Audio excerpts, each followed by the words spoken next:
You have to make an agenda.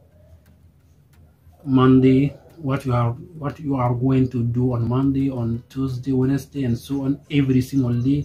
For example, today, Friday, you are going to watch 3 video and try to repeat after them, and try to write down the new vocabulary and check for their meaning. On Saturday, you can practice your English with other people. On Sunday, you can read for fun.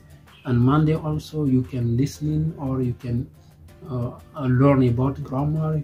You can switch up something like that every single day and write down what you do every single day, the daily objective, the diary, or the weekly result, or the monthly objective.